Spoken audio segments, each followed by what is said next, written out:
할렐루야.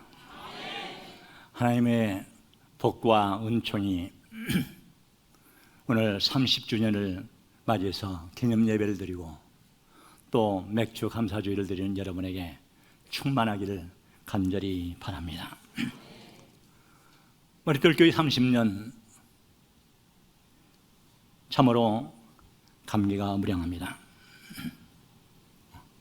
하나님께서 1992년 7월 5일에 머릿돌교회를 심으시고 노심초사하며 건사하셔서 여기에 이르게 하셨습니다. 어떤 분은 저보고 목사님 목회하느라 수고하셨죠. 그런데 제가 수고한 것이 아니라 사실은 문열이 같은 저를 가지고 목회하신 하나님이 수고하신 줄 믿습니다. 그런 때는 아멘 해야죠. 정말 문열이만 또 돼요. 그런 저를 통해서 하나님의 역사를 이루어오신 것 진정으로 감사할 수밖에 없습니다. 순전한 하나님의 은혜와 성도들의 헌신과 봉사의 결정체로 지금 우리 교회가 지금 여기에 서 있습니다. 우리 하나님께 감사하는 마음으로 하나님께 박수 한번 크게 올려주세요. 하나님 감사합니다.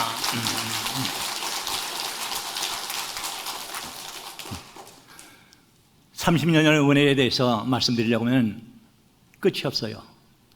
그래서 오늘은 생략을 합니다. 우리는 코로나 바이러스 19로 인해서 3년여간 대면 예배를 드리지 못했습니다. 그 사이에 신앙은 해하게 되고 격리되어서 자유로운 삶을 살지도 못했습니다. 힘들고 사람은 위축되어 삶이 고단하게 되었습니다. 험난한 세월, 그런 가운데서 하나님은 오늘 우리를 보살피셔서 맥주 감사절 예배를 드리게 하시니 참으로 감사합니다. 제가 며칠 전 감자를 캐면서 하나님께 감사를 드렸습니다. 왜냐? 봄 동안 비가 오지 않았어요. 실수랑고 찍으니까요, 겉흙은 좀 부드러운데 밑에는 완전히 돌덩이에요. 자, 이런 땅에서 무슨 감자가 나올까? 그런데 감자 줄기를 들 때마다 하얀 감자들이 알알이 나오는 것을 보면서 감사했습니다. 비가 오지 않았고 하나님은 왜 이렇게 비가 안 오시나 그러는데 하나님은 그래도 일하고 계셨습니다. 그게 바로 하나님의 은혜요 감사할 제목입니다.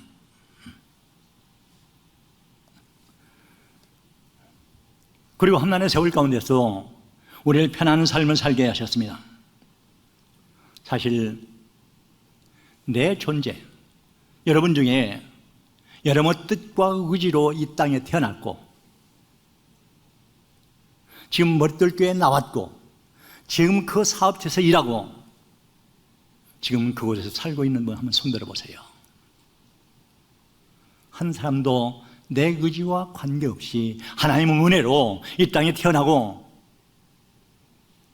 하나님의 은혜로 좋은 가정을 이루고 복된 삶을 영위하고 아름다운 교회에서 예배드릴 수 있습니다. 그냥 하나님의 은혜예요. 그런데 이것을 우리는 망가고 살 때가 많습니다. 하나님이 건강을 주시고 하나님의 젊음을 주시고 하나님이 지혜를 주시고 하나님의 지식을 주시고 하나님의 환경을 주시고 하나님의 기회를 주시고 그래서 내가 존재할 수 있는 것이지 내 노력과 의지로서만 살 수 있는 것이 아닙니다. 그러고 보면은 감사할 것밖에 없습니다. 날 구원하신 주 감사, 모든 것 주심 감사, 지난 추억이 내 감사, 주 내 곁에 계시네. 향기로운 봄철의 감사, 외로운 가을날 정말 감사, 사라진 눈물도 감사, 나의 영혼 감사해. 아멘. 감사할 밖에 없어요.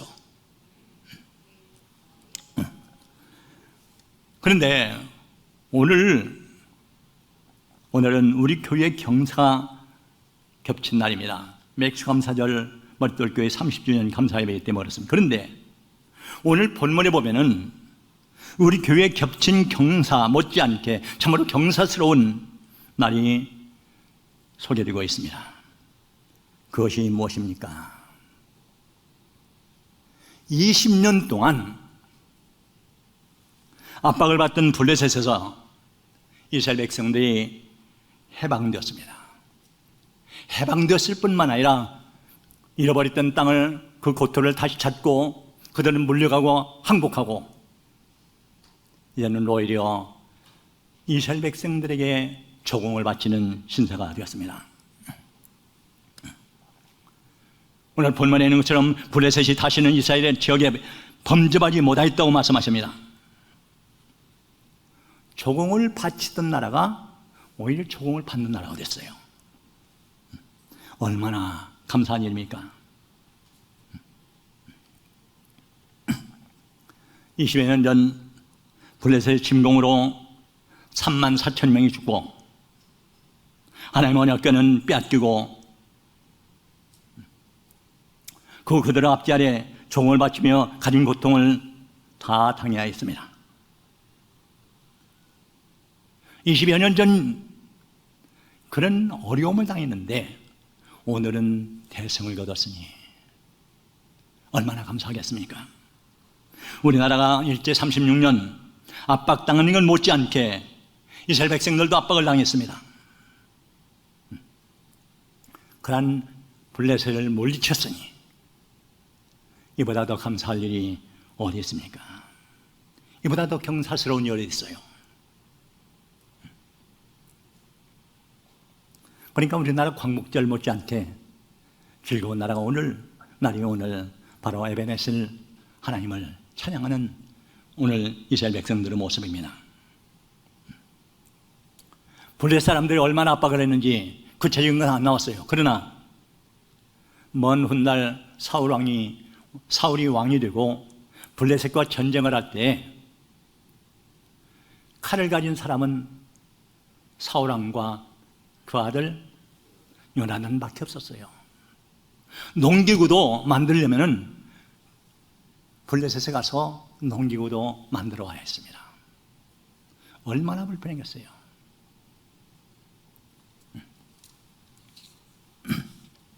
봄에 씨앗을 뿌리려면 씨앗을 뺏어가고 가래 추수하면 추수한 곡식을 뺏어갔습니다. 20여 년 동안 압박을 받았는데 오늘 반대가 되고 승리했으니 얼마나 감사하겠습니까?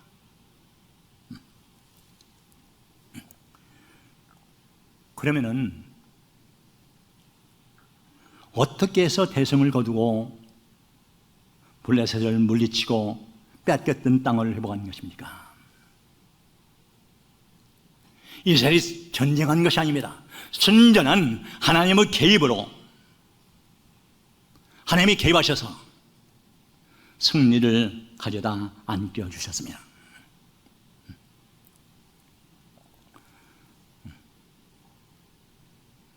이보다 더 놀라운 일이 어디 있어요? 이스라엘 백성들이 오늘 말씀처럼 어디에 모였습니까? 어디에 모였어요? 예? 미스바에 모였어요. 그러니까 블레셋 사람들은 아니 이것들이 우리를 배반을 해, 반역을 해? 이때야말로 이스라엘을 완전히 쓸어뭉개자. 그렇게 생각으로 쳐들어왔습니다. 그런데 더욱이나 이들은 하나님께 제사 예배드리고 있었습니다. 완전히 무방비 상태예요. 완전히 전쟁 무기도 없었을 뿐만 아니라 완전히 무방비 상태인 이스라엘 백성들을 쳐들어왔습니다. 그런데 하나님은 도우셔서 대성을 거두겠으니. 그래서 사무엘이 하나님께 감사해서 모든 백성들이 하나님의 은혜를 기억하도록 하기 위해서 에벤네셀, 하나님이 여기까지 도우셨다. 하나님이 도움의 돌이 되셔서 우리를 여기까지 인도하셨다. 이렇게 이름을 명명을 했습니다. 도저히 이길 수 없는 싸움, 필패의 싸움이었습니다. 그런데 하나님은 에벤네셀이 되게 하셨습니다. 얼마나 좋은 이름이에요. 그래서 그런지 우리 전라북도에도요, 에벤네셀 미장원, 에벤네셀 사업체, 에벤네셀 빌라, 이 에벤네셀 이름이라는 말을 많이 붙여서 이름을 벌였어요. 아마 이들은 모두 신앙인일 것입니다. 간절히 바라옵기는 여러분 모두가 에벤네셀 하나님을 모시고 삶으로 형통한 승리하는 삶을 살 수 있기를 간절히 바랍니다. 그러면은 에벤네셀이라는 이름만 가지면 되는 것입니까?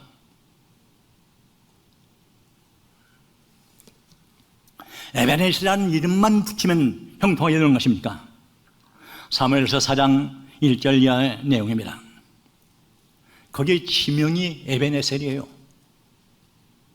여기에 싸움이 블레셋과 이스라엘 싸움이 있었는데 첫 번째 싸움에서 3,000명이 이스라엘 백성들이 죽고 패배했습니다. 아니 에벤네셀이라는 지명에서 싸웠는데 그래요. 그래야 장로들이 아니 우리가 하나님의 언약궤를 안 모시고 가서 우리가 피한 것 같아. 하나님의 임재를 상징하는 우리 언약궤를 모시고 가면은 우리가 틀림없이 승리할 거야.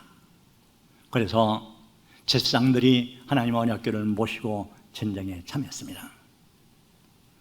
어떻게 된 줄 아세요? 3만 명이 죽고 언약궤는 빼앗기고 그 당시 제사장이었던 홈리와 비느하스는 죽었습니다. 20년 전 얘기예요. 아니 하나님을 믿는 신앙인이 하나님의 임재를 상징하는 언약궤를 모시고 전쟁에 나갔는데 완전히 패배한 것입니다. 여러분 이거 어떻게 생각하십니까? 하나님을 믿는다고 하는 사람들이 언약궤를 모시고 전쟁에 나갔는데 패버렸어요. 왜 하나님은 함께하지 아니하신 것입니까? 그들은 하나님의 언약궤만 모시고 가면 승리할 줄 알았습니다. 마치 요사이 하나님을 믿지도 않는 많은 사람들이 십자가 목걸이를 하고 다녀요. 용감한 참 십자가 목걸이 하는 사람들 보면은 용감하다 생각을 가질 때가 있습니다. 그러듯이 하나님을 믿지도 않고 의지하지도 않고 인정하지도 않고 하나님을 신뢰하지도 아니하면서 언약궤만 모시고 가면은 내가 이길 수 있다. 하나님을 믿지도 아니하면서 언약궤만 마치 하나님의 말씀을 읽지도 듣지도 보지도 이행하지도 아니하면서 내가 성경책만 모시고 있으면 나는 승리할 거야. 그래서 잠잘 적에 성경책을 배우자면 성경 말씀이 내게 다 들어와. 마치 부석처럼. 그게 아니라는 것입니다. 티베트 사람들은 마니차라고 하는 둥근 통을 돌려요.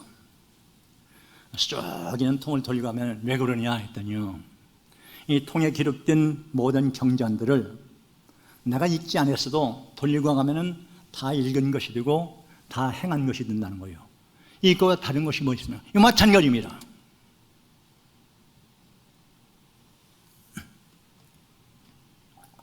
전쟁에서 하나님의 언약궤는 빼앗기고 전쟁에 완전히 패배했습니다. 엄청난 고난을 당했습니다. 교회도 마찬가지입니다. 하나님은 여기 임재하지 않는다면 교회는 창고에 지나지 않아요. 성도도 마찬가지입니다. 하나님을 모시고 살지 않으면 넌 크리스찬이나 다를 바 아무것도 없습니다.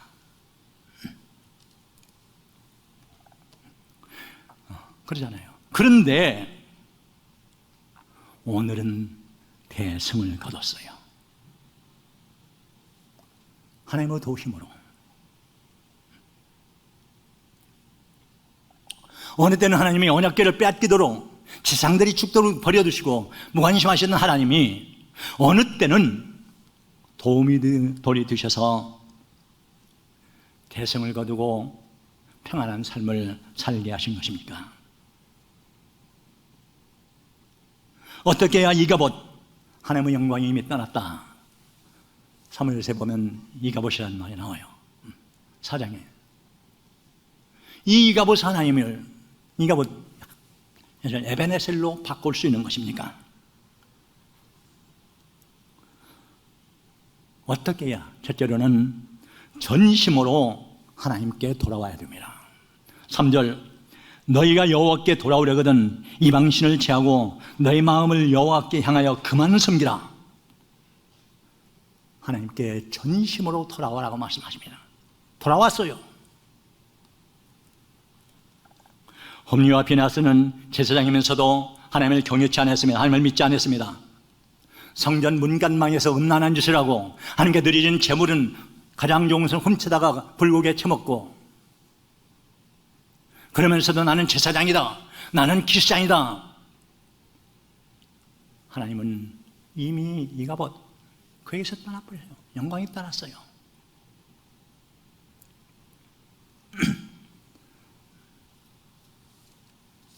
그래서 이가 언약궤도 빼앗기고 죽었습니다. 그리고 이스라엘 백성들이 20년 동안 하나님의 언약궤도 없이 제사를 드렸습니다. 그러니까 형식적인 예배의식에 만족하며 살아왔습니다. 그러니까 하나님은 그들 중에 계시지 않았습니다. 에스겔서 10장 18절 보면 하나님의 영광이 성전을 떠나서 동편산으로 옮겨가는 모습이 나와 있습니다. 그러니까 하면 성전이 만들어지고 정리되었을 때 에스겔서 43장 4절에 보면 동편산에 있던 하나님의 영광이 다시 성전으로 들어오셔요. 어느 때는 하나님이 떠나고 어느 때 하나님이 돌아오신 것입니까? 바로 적극적으로 하나님을 전심으로 찾고 돌아온 사람들, 나태한 신앙에서의 자세에서 적극적이며 열정적인 신앙으로 돌아서라는 것입니다. 그런 사람들에게 하나님이 돌아오신 것이죠. 하나님께 돌아선다는 것은 우상을 버린다는 것입니다. 무엇이 우상입니까? 하나님과 나를 가로막고 있는 것, 내가 하나님보다 더 사랑하는 것, 이것이 우상이에요. 이것 때문에 많은 사람들이 하나님으로부터 등집니다.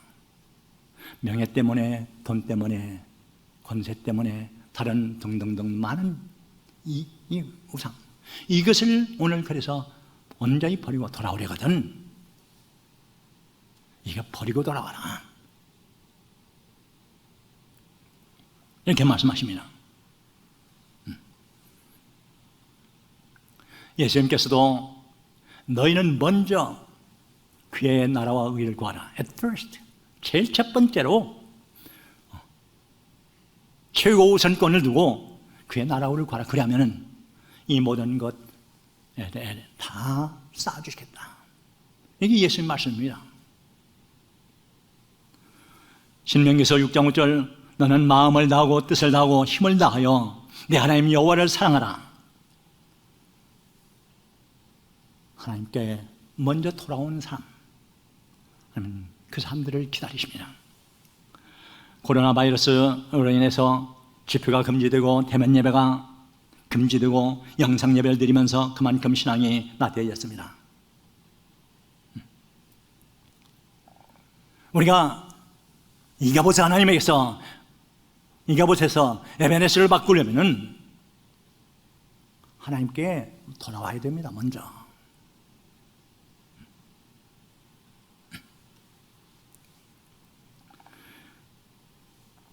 해이한 신앙, 나태한 신앙, 의식적인 신앙에서 진정한 신앙을 살 때 하나님은 우리에게 에베네세르 하나님이 되실 줄 믿습니다. 두 번째는 회개했습니다. 6절 종일 금식하고 거기서 우리가 여호와께 범죄하였나이다. 돌아온 것을 거치지 않고 그들은 회개했습니다. 회개란 하나님 앞에서 자기를 발견하는 것입니다. 거울을 보기 전에는 내 얼굴에 검댕이 묻어 있는지 내 이빨 사이에 고춧가루가 끼어 있는지 알아요? 몰라요? 몰라요. 그러면서 자기는 검댕이 묻었으면 너 검댕이 알아요.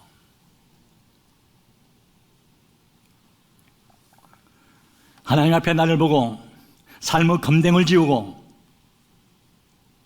나를 수치스럽게 하는 이 사이의 고춧가루를 빼내야 됩니다. 잘못을 고치고 하나님을 향하는 것이 회개입니다. 이게 아니야 하면서 가는 것은 회개가 아닙니다. 아니면은 방향을 바꾸어 돌이키는 것, 이게 회개입니다. 잘못된 길에서 돌이키는 것이 바로 회개입니다. 세상을 향해 다름질하던 발걸음을 하나님을 향해 다름질해야 합니다. 회개할 때 하나님과 나 사이의 올바른 관계가 형성됩니다. 인간도 마찬가지예요. 나와 어거렸던 관계를 반성하고 회개하고 그럴 때 좋은 관계를 얻듯이 회개할 때 하나님과 올바른 관계에 이르게 됩니다. 하나님은 회개하는 것을 기뻐하십니다. 시편 32절 32편에 보면 내가 이르기를 내 허물을 하나님께 자복하리라 하고 주께 내 죄를 아뢰고 내 죄악을 숨기지 아니하였더니 내 죄를 사셨나이다. 30편 5절에 있습니다. 하나님은 돌아와 회개하는 사람, 그 사람에게 에베네세르 하십니다. 세 번째로는 예배의 회복입니다. 9절 사무엘이 젖 먹는 어린 양 하나를 가져다가 온전한 예배를 여호와께 드리고, 왜 온전한 예배라고 했어요? 20여 년 동안 블레셋에 압박당하면서 제대로 된 예배를 드리지 못했어요. 그런데 오늘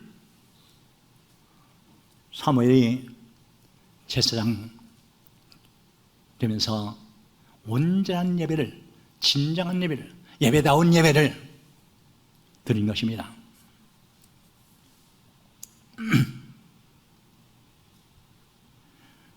그리고 나서 여호와께 불이 졌더니 어떻게 했다고 했어요? 응답하셨더라. 아멘. 감사합니다. 그리고 나서 불이 졌더니 응답하셨다는 거예요. 예배다운 예배를 드리고 불이 졌자 하나님은 응답하셨습니다. 예배는 감사의 표현이요, 예배는 온전한 헌신의 표현이요, 예배는 하나님과의 만남입니다. 신령과 진정으로 드리는 진정한 예배를 하나님 기뻐하십니다. 그래서 요한복음 4장 24절에도 하나님은 영이시니 예배하는 자가 영과 진리로 예배할지니라 말씀하시고 있습니다. 하나님은 그 예배를 기뻐하셔요. 그럴 때 응답하셨습니다. 사랑하는 성도 여러분, 에베네세르 하나님을 여러분은 하나님으로 모시기를 원하십니까? 예배를 회복하십시오. 진정한 예배, 신령과 진정으로 드려진 예배 드리시기를 간절히 바랍니다. 네 번째로는 온전한 믿음이었습니다. 여러분 상상해 보십시오. 지금 한창 예배를 드리고 있는데 적이 쳐들어오는 말발굽 소리가 들려와요.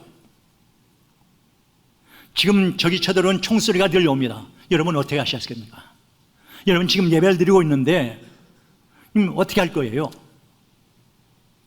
예배 잠깐 쉬고 그런 다음에 드리는 것이 옳지 않겠습니까?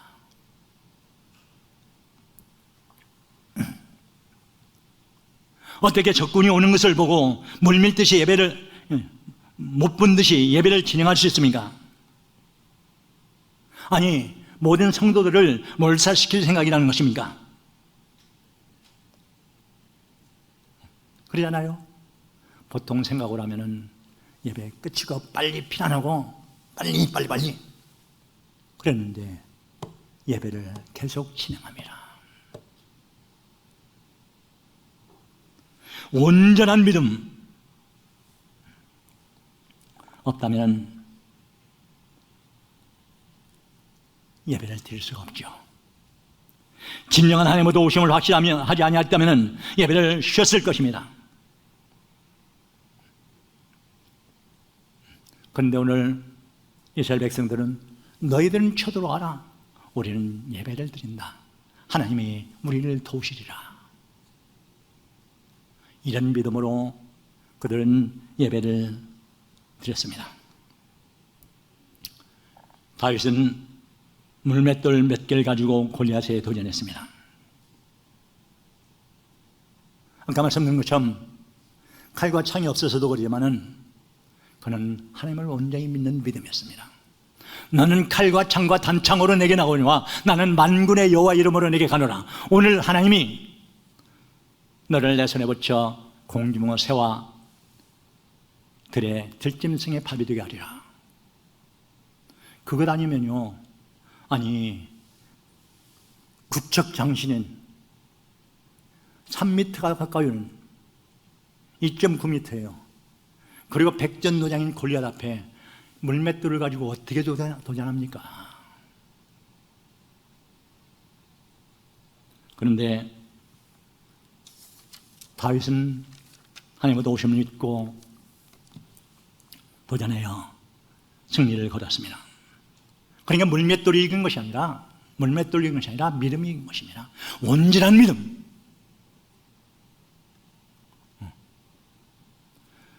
예배를 드릴 때마다 지금 이 시간 예배, 하나님께서 내 예배를 받으심을 확신하면서 온전한 믿음 가운데 가는 여러분들 되시길 간절히 바랍니다. 마지막으로 부르짖었습니다. 9절 여호와께 부르짖음에 여호와께서 응답하셨더라 말씀하십니다. 하나님과 관계가 회복된 후 부르짖었습니다. 그랬더니 응답하셨습니다. 기도에는 기도가 있고요, 도구가 있고 부르짖음이 있어요. 기도는 하나님과 나와의 대화이고 하나님의 뜻을 찾는 것입니다. 도구는 이웃을 위한 기도입니다. 부르짖음은 간구예요. 다급한 기도입니다. 전에 말씀드린 것 같은데요. 어느 날 추록 운전수가 추록을 몰고 가다가 너무 더워서 나무 밑에 추록을 세워놓고 좀 졸고 있습니다. 그 사이에 동네 어린아이들이, 서너 살 먹은 아이들이 이 추록 밑에서 놀아요. 그런데 이 추록 운전수가 시계를 보더니 앞뒤 가릴 것도 없이 차에 오르더니 시동을 걸어요. 여러분 어떻게 하시겠습니까? 아이고, 차 밑에 어린아이들 놀고 있으니까 아직 출발하지 마세요. 그래요? 돌을 던져서 유리창을 깨고라도 정지! 이게 다급한 기도예요. 진정으로 지금 우리를 돕지 아니하면 우리는 20년 전의 패배와 못지않게 우리는 다 멸절될 것입니다. 아버지여 구원하소서. 막 부르짖었어요.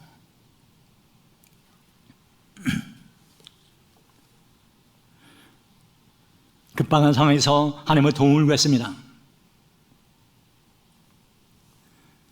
하나님은 그 부르짖음에 응답하셨습니다. 오늘 이스라엘 백성은 하나님께 전심으로 나왔습니다. 자기들 죄를 회개하고 온전한 믿음으로 온전한 예배를 드렸습니다. 그리고 하나님께 부르짖었습니다.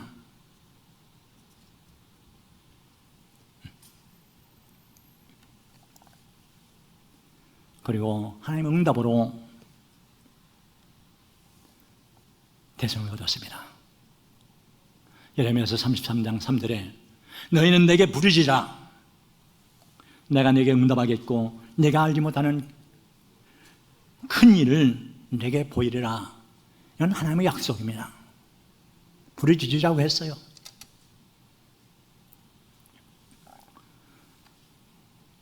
그렇게 말씀대로 부르짖음에 응답하셨습니다.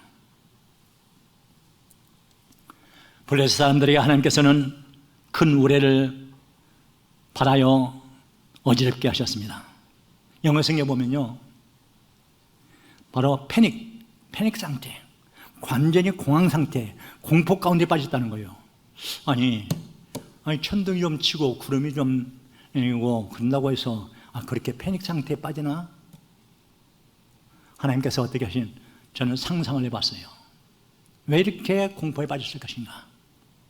사막지대라 비가 잘 내리지 않았겠습니다마는 대낮에 천둥 치고 번개가 치고 그 다음에 블레셋 사람들이 들고 있는 긴 창, 이게 뭐예요? 번개치게 하자가 안 보는 거죠. 아마 성경 안 나오는데 거기에 벼락이 치고 몇십 명이 죽기도 하고 아마 그랬을 것입니다. 틀림없어요.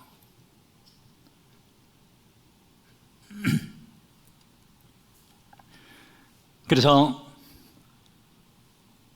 이스라엘 백성들은 싸울 것이 없었습니다. 쫓아가니까 그들은 도망가고 전리품만 취하게 됐습니다. 순전한 하나님의 도우시며 부르심에 대한 하나님의 응답이었습니다. 에베네셀입니다. 20년 전의 실패의 자리에서 대승의 자리로, 대성공의 자리로, 실전에서 승전으로 바꿔진 자리요. 오늘 에베네셀이에요. 에베네셀 하나님, 나를 도우신 하나님, 실패의 자리를 승리의 자리로 바꾸시는 하나님을 여러분 하나님으로 모시고 살기를 원하십니까? 진심으로 하나님께 돌아오십시오. 모이를 힘쓰고 회개하고 온전한 예배를 드림으로써 온전한 믿음 가운데 감으로 하나님께 부르짖고 응답받는 여러분들 되시기를 예수님으로 축원합니다. 거룩하신 아버지 하나님, 20여 년 전 에베네셀 지명을 가진 곳에서 이스라엘은 패했었는데 오늘은 진정한 하나님의 도우심으로 도움을 돌 하나님이 여기까지 도우셨다. 에베네셀 비석을 세워가는 모습을 보옵나이다. 이스라엘 백성들이 하나님의 은혜를 기억하기 위하여 영세불망비로 에베네셀을 돌을 세웠던 것처럼 저희들도 하나님의 은혜를 기억하며 하나님의 도우심을 받아 실패의 자리에서 승리의 자리로 나아가는 저희들 될 수 있도록 도와주시옵소서. 진정으로 모이게 힘쓰고 회개하며 온전한 예배를 드리고 온전한 믿음 가운데 가고 하나님께 부르짖음으로 응답받는 신앙인들 될 수 있도록 도와주시옵소서. 이 시간 우리 하나님의 종들 모두가 에베네셀의 하나님으로 평생 동안 형통한 삶 살 수 있도록 도와주시기를 원하오며 우리 주 예수 그리스도 이름으로 기도드리옵나이다. 아멘.